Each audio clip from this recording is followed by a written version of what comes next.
nakuchika sa imo ba kanang kabantay ka kanang atong kuan ba kanang educational system karon ba kay nasigod siya kaayo.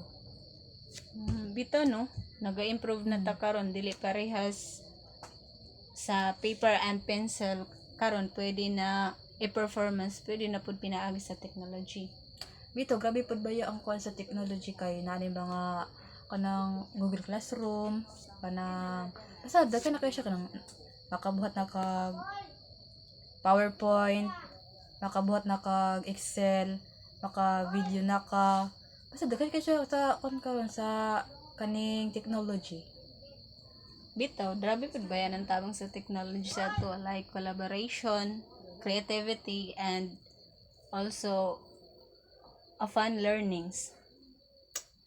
So technology baya no kay nagabiyan ang creativity sa mga bata. Actually, technology give us advantage and disadvantage of course.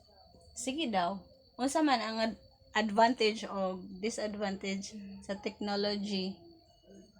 Una si teacher dili na siya lisodan sa kuan sa mga sa pag-complete sa iyang grado, sa pagtudlo kay na ani mga kanang sa technology good kanang nagabot na siyang PowerPoint through projector, PowerPoint through i-present na lang sa projector. Ang grado is pag ano nimo sa Excel kay mugawas din ang grado kay mo result man na dayon.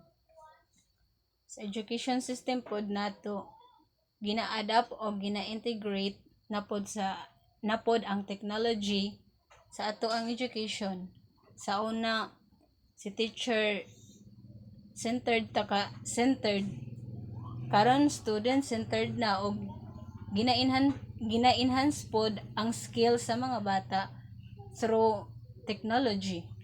Pero dili pod baya maayong epekto pod like ano mga bata karon kabalo na mag ML na ay baya uban bata bisag gamay pa lang naga ML na so napod siya side effect sa technology. Oo. Ingana jud ang life, kailangan nato i-enhance, dili pod pwede abusaran kay delikado. Then ang epekto, oo, siya sige murag taas na ni na okay, sige murag taas na ni atong conversation. So Napakibuhaton. yes, naa pa. Ay Napakibuhatan lang jud salamat kayo. sa time. Oo, sige, no problem. Salamat kay sa time.